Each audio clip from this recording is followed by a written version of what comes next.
Chapter 49. Berlin, Germany, August 8th, 1937.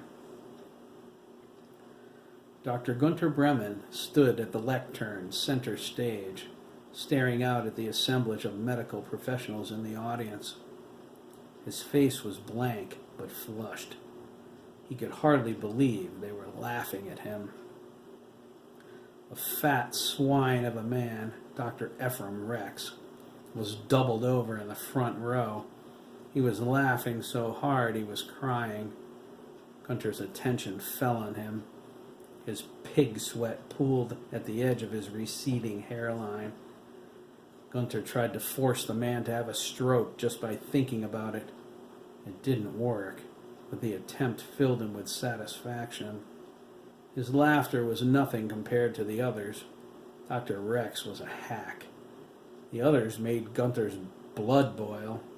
He gripped the sides of the podium so tightly his knuckles turned white. He lowered his head, locking his jaw closed. He felt something building behind his teeth. It was a primal scream of frustration. It was all he could do to hold it in. Its force would disintegrate the gathering as inevitably as their stupidity prevented them from seeing the truth in his theories. A shapely blonde nurse in the third row stood. "Herr Doctor," she mocked, turning side to side to ensure she had the auditorium's attention. "I'm not sure anyone would want to know what thoughts are in my mind." The laughter erupted again, louder than before. Gunther tried to fight it, but the burning in his cheeks rapidly became shame. He thought they were ready to hear him. He felt the prosperity of the Reich, and its push for technological advancement made this the opportune time to voice his theories.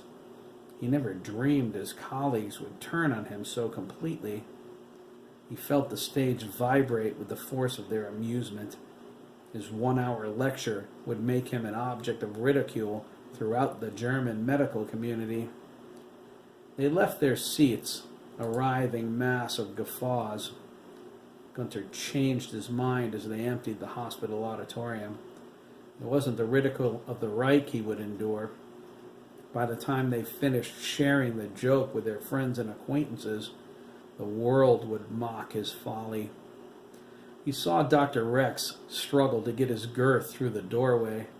The blob turned to him, shook his head in amusement, and disappeared down the hallway.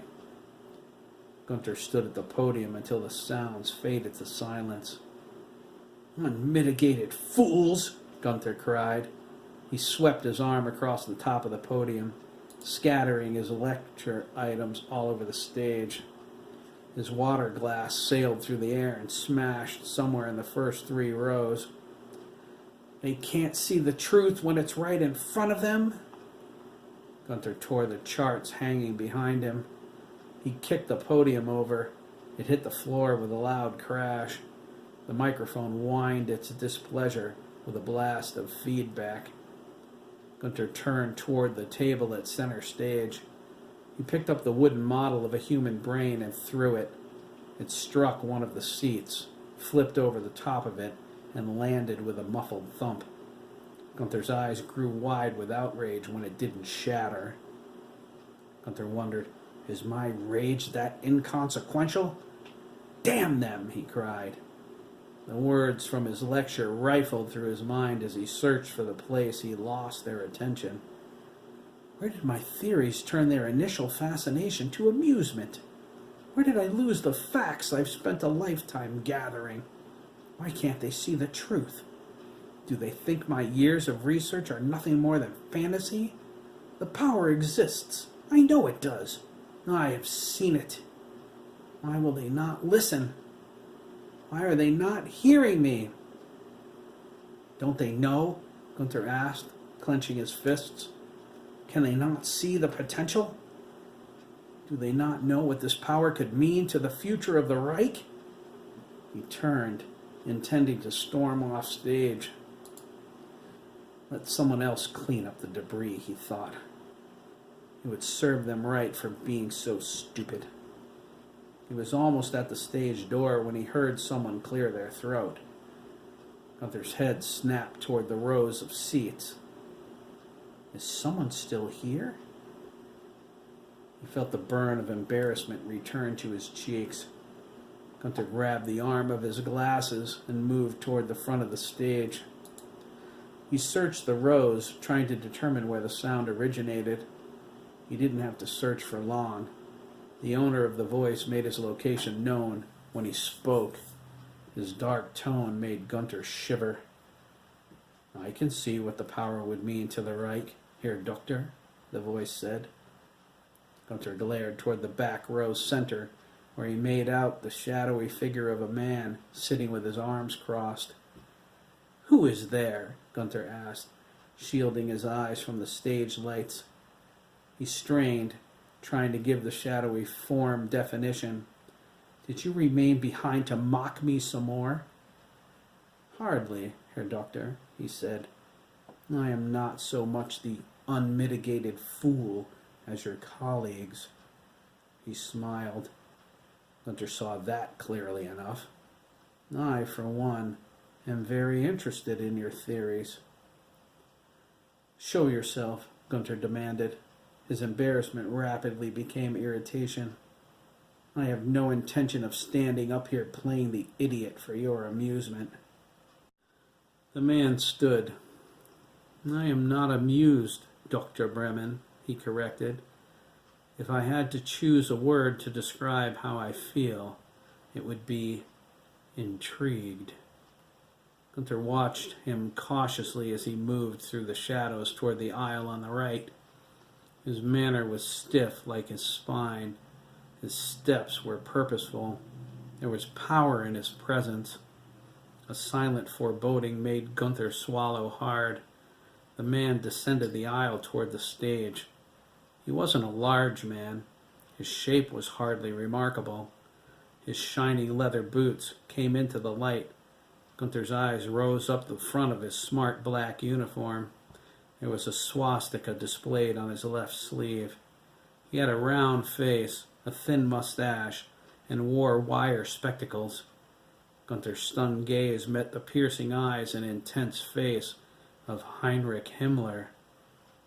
Herr Himmler, Gunther gasped, stiffening. He was afraid. He tried to determine if he uttered anything derogatory about the Reich during his rant. He stood motionless as Himmler climbed the steps. His boots clacked on the wood. He stepped onto the stage, his hands behind his back. He walked around Gunther, surveying the damage to his presentation. His manner suggested he was unimpressed with the doctor's outburst. Himmler came around him from the opposite side. He shook his head with disapproval. I expect you have the ability to control any future outbursts of the kind, Himmler asked. Gunther stared forward. He didn't blink. Yes, Herr Himmler, he replied. His hand shook. Himmler looked like he belonged behind a bank teller's window more than in an SS uniform. His death's head ring caught Gunther's eye. He was the most powerful and dangerous man in the Reich next to Hitler. His demeanor was cold and calculating. His soft manner denied the fact his word carried the power of life and death. Gunther understood fear.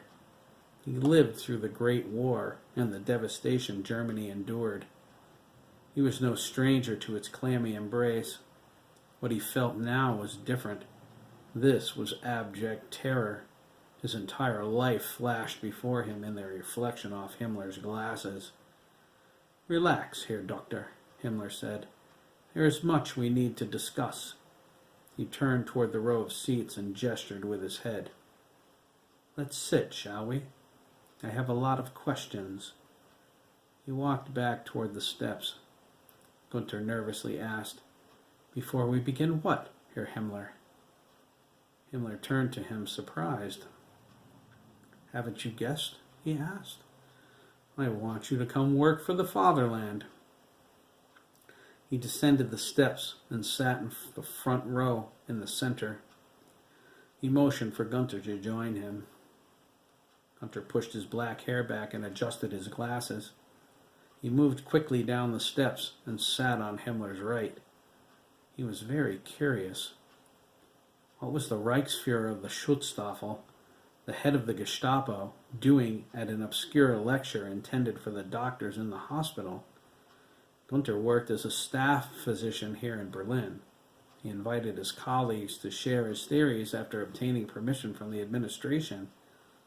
He didn't advertise his lecture. There were no public invitations. What did he do to elicit Himmler's attention? If the government were curious about his activities and theories, an underling would have sufficed. Why was someone so important bothering with him? Gunther asked Himmler. Himmler's answer surprised him. I have a list of names in my office, Himmler replied. A list presented to me by der Führer.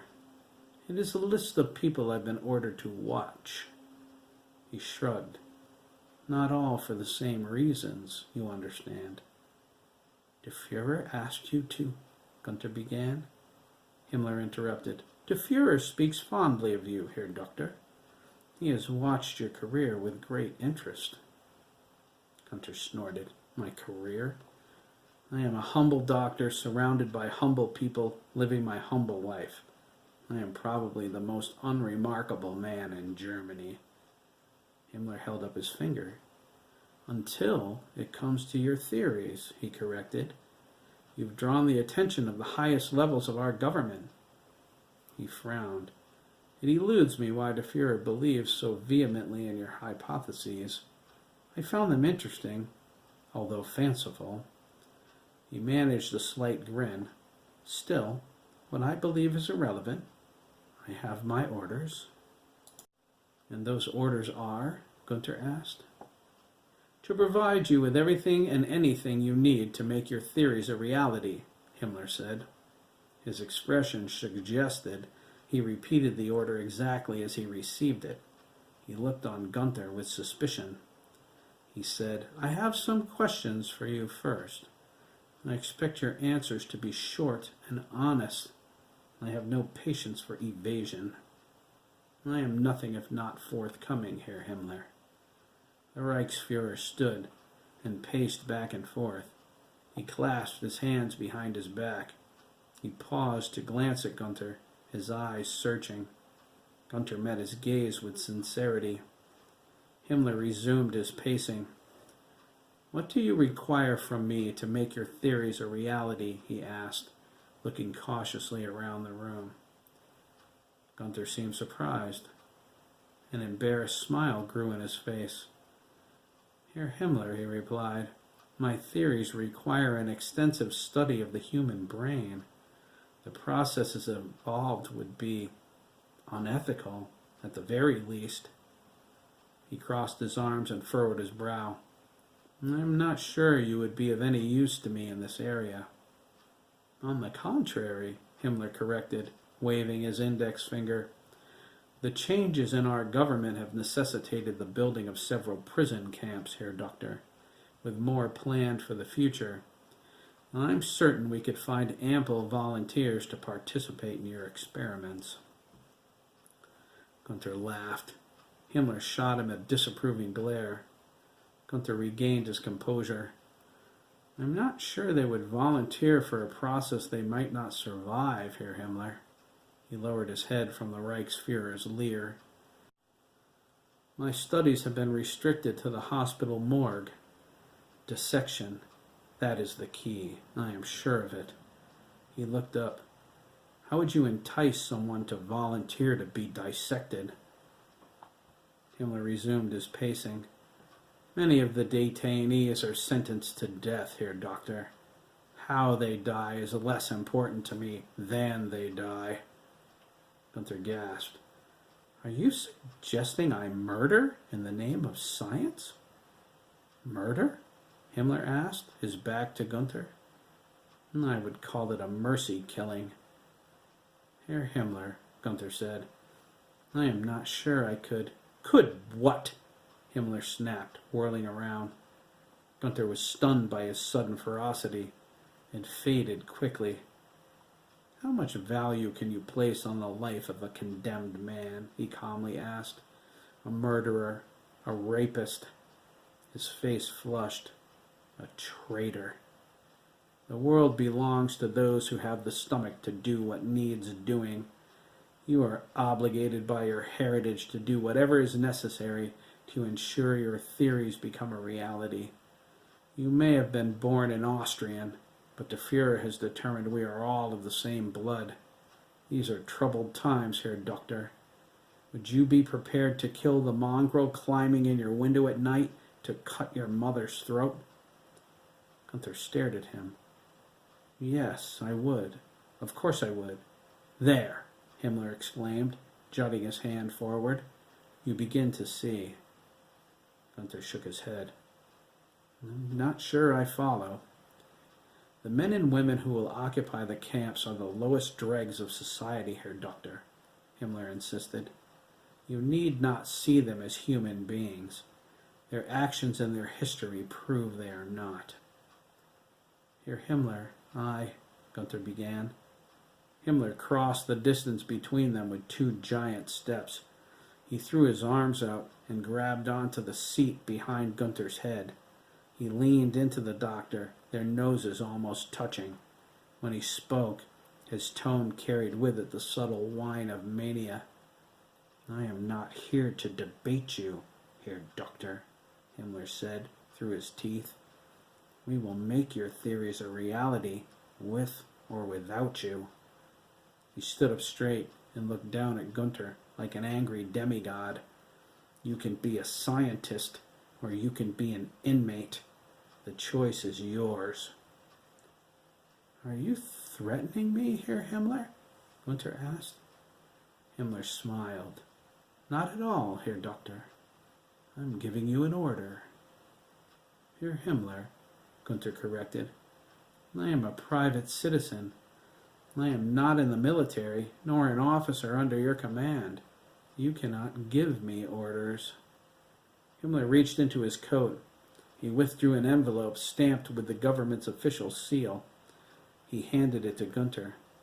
By order of the Fuhrer, Himmler said, I hereby notify you that the Schutzstaffel requires your service. Failure to comply will be considered an act of treason. Treason? Gunther cried. He looked at the envelope. But I am loyal. Himmler smiled and crossed his arms. Then, Herr Doctor, you will display your loyalty by obeying your orders. This is outrageous, Gunther exclaimed. This, Herr Doctor, Himmler said, is where your theories become reality. We will find a way to bestow ESP on our most loyal soldiers first. The rest will belong to history. But what about my life? Gunther protested. My job here at the hospital. Himmler walked away. Your job is to do what we require of you, he said, heading for the exit. The clack of his boots echoed loudly. I'll send a car for you in the morning to take you to your new laboratory and offices. We will provide a home for you. You'll like it, Doctor. It's much better than the flat you presently live in. He paused at the door and turned. No need to pack anything. My men have taken care of the trivialities already. I am being kidnapped by my government? Gunther cried. The government doesn't belong to the people here, Doctor, Himmler replied. The people belong to the government. He nodded. You'll find your uniform at your flat. Be ready at 0500 hours, sharp. He held up his finger. Be punctual here, Doctor. I am not the kind to be kept waiting. He pulled open the exit door. Wait, Gunther cried. Where am I going? You're relocating to Weimar, Himmler said. I have assigned you to the Buchenwald concentration camp. It opens on the 16th. Himmler stepped out and closed the door. Gunther looked at it, looked at the envelope, and ran toward the exit. He barreled into the hallway. He looked left and right, snapping his head back and forth. The hall was empty. Himmler was gone. Gunther was stunned. A cold fear entered his heart. The flames of outrage grew beneath it. They cannot do this, Gunther thought. I am not property. Gunther stormed back into the auditorium. He found his briefcase beneath the rubble from the display table. He collected his notes and slipped out the back. He wasn't sure where he was going. He would leave Berlin on the first available train. He refused to be the subject of such foul manipulations. Although his desire to see his theories realized was powerful, he had no desire to serve the government. He wasn't prepared to give up his freedom in the name of science. A soldier's regimen would drive him mad. Gunther left the hospital through the back alley. He checked to make sure no one was following him and headed toward his flat. He wasn't sure what he would find, since Himmler mentioned his men were already there. Still, he needed his passport and some money. He intended to be a memory by dawn. He walked at a furious pace, traversing the distance in half the time it ordinarily took. He slipped in the front door and charged up the stairs. 2 SS troops stood on either side of his door. Gunther froze. The soldiers shot their arms out as they snapped to attention. Heil Hitler, they cried. Gunther stared at them. Herr Doktor, the blond soldier said. He was no older than 20 and built like a freight train. Gunther swore his jaw was as square as his head. We've been ordered to guard you until your car arrives in the morning. He smiled. Herr Himmler does not want you to get lost. Gunther's face flushed. He pushed past them angrily. He fumbled for his keys to unlock the door. The blond soldier calmly reached over and twisted the handle. The door was already open. Gunther glared at him. The soldier nodded. Gunther's mouth fell open when he looked into his flat. Mein Gott, he cried, dropping his briefcase. His flat was empty, except for a wooden chair in the middle of the room. There was a black SS uniform draped over it. Yes, Herr Doktor, the soldier said, moving in behind him. He looked into the room with an expression of satisfaction. They were pretty thorough. They've taken everything, Gunther cried. He walked into the room. The soldier picked up his briefcase and set it inside. I'll wake you at 0430 hours, Herr Doktor, the soldier said, as he closed the door. We wouldn't want you to be late. Gunther stood in front of the SS uniform, a clammy sweat forming at the nape of his neck. They have me, he thought. My life will never be my own again. Gunther cleared his throat. At least, he said, until I give them what they want. Gunther kicked the chair and the uniform across the room. The chair broke on impact. In the hall, the guards laughed. The sound filled him with loathing.